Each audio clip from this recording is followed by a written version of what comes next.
নমস্কাৰ ছাত্ৰ-ছাত্ৰীসকল আজি মই তোমালোকক ভিন্ন হৰ বিশিষ্ট বা অসদৃশ ভগ্নাংশৰ বিয়োগ কৰা নিয়ম বুজাই দিম। চোৱা প্ৰথম নিয়মটো চোৱা। নিয়ম ভিন্ন হৰ বিশিষ্ট বা অসদৃশ ভগ্নাংশৰ বিয়োগ কৰিবলৈ হলে প্ৰথমে ভগ্নাংশ কেইটা সদৃশ ভগ্নাংশলৈ পৰিৱৰ্তন কৰিব লাগে। তাৰ পাছত ভগ্নাংশ বৰৰ হৰটো একে ৰাখি লববোৰ বিয়োগ কৰিব লাগে। চোৱা এটা উদাহৰণেৰে মই তোমালোকক বুজাই দিম। চোৱা 7/2 পৰা 5/1 বিয়োগ কৰিব লাগে। তেতিয়া চোৱা 7/2 আৰু 5/1 এই দুটা অসদৃশ ভগ্নাংশ। তোমালোকক ইয়াৰ আগৰ ভিডিঅ'ত মই বুজাই দিছো অসদৃশ ভগ্নাংশ কাক বোলে। যিবোৰ ভগ্নাংশৰ হৰ বেলেগ বেলেগ। এতিয়া চোৱা 7 আছে, ইয়াতে 5 আছে হৰ, গতিকে এই দুটা অসদৃশ ভগ্নাংশ। এই অসদৃশ ভগ্নাংশক প্ৰথমে তুমি সদৃশ ভগ্নাংশলৈ ৰূপান্তৰ কৰিব লাগিব। এতিয়া আমি কেনেকৈ ৰূপান্তৰ কৰিম? হৰ দুটা চোৱা, ইয়াতে আছে 7, ইয়াতে আছে 5। এতিয়া 7টো মৌলিক সংখ্যা, 5টো মৌলিক সংখ্যা।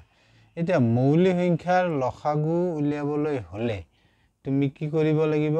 সংখ্যা দুটাক পূৰণ কৰিব লাগিব। অৰ্থাৎ 7 পূৰণ 5 কিমান পাবা? 35। গতিকে 7 আৰু 5ৰ লসাগু হ'ব 35। এতিয়া হৰটো আমি দুয়োটা ভগ্নাংশৰে হৰটো আমি কি কৰিব লাগিব? 35লৈ ৰূপান্তৰ কৰিব লাগিব। চোৱা এতিয়া 7/2। এতিয়া চোৱা 7ৰ লগত কি পূৰণ দিলে 35 হ'ব? 5। 7ৰ লগত 5 পূৰণ দিলা 35 হ'ল। এতিয়া তুমি হৰ 7ৰ লগত 5 পূৰণ দিলা, 5টো কিন্তু লব 2ৰ লগত পূৰণ দিব লাগিব। গতিকে 2 পূৰণ 5 কিমান হ'ব? 10। তেতিয়াহে ভগ্নাংশটো কি হ'ব? একে থাকিব, অৰ্থাৎ সমতুল্য ভগ্নাংশ হ'ব। অৰ্থাৎ চোৱা 7/2 আৰু 35/10 এই দুটা সমতুল্য ভগ্নাংশ। নেক্সট 5/1।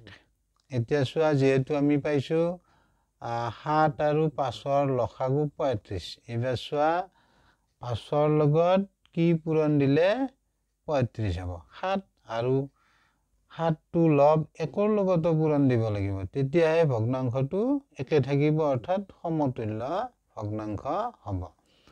চোৱা 5ৰ লগত 7 পূৰণ দিলা 35 হ'ব। 7টো লব 1ৰ লগতো পূৰণ দিব লাগিব। 1 পূৰণ 7 সমান 7 হ'ব। এতিয়া চোৱা 5/1 সমান 35/7, অৰ্থাৎ 5/1 আৰু 35/7 সমতুল্য ভগ্নাংশ হ'ল।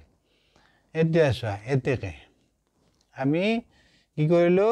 এতিয়া চোৱা ইয়াতো তুমি 35 পালা হৰ, ইয়াতো 35 পালা। অৰ্থাৎ আমি বুজি পালো কি এই দুটা হ'ব সদৃশ ভগ্নাংশ। চোৱা অসদৃশ ভগ্নাংশ দুটাক আমি সদৃশ ভগ্নাংশলৈ ৰূপান্তৰ কৰিলো বা পৰিৱৰ্তন কৰিলো। এতিয়া চোৱা আমি বিয়োগ কৰিম। এতিয়া 7/2 বিয়োগ 5/1। 7/2 সমান আমি পাইছো, এইটো লিখিবা তলে তলে 35/10 বিয়োগ 5/1 সমান আমি পাইছো, এইটো চোৱা 35/7। এতিয়া চোৱা এই দুটা আমাৰ কি হ'ল? সদৃশ ভগ্নাংশ। সদৃশ ভগ্নাংশৰ মই যোগ কৰা নিয়ম ইয়াৰ আগৰ ভিডিঅ'ত বুজাই দিছো। আজি আমি বিয়োগ কৰিম। এতিয়া চোৱা নিয়মটো মতে আমাৰ কি আছিলে? এইটো নিয়মটো দিয়া আছে। প্ৰথম আমি কি কৰিলো? সদৃশ ভগ্নাংশলৈ পৰিৱৰ্তন কৰিলো। তাৰ পিছত আমি কি কৰিব লাগিব?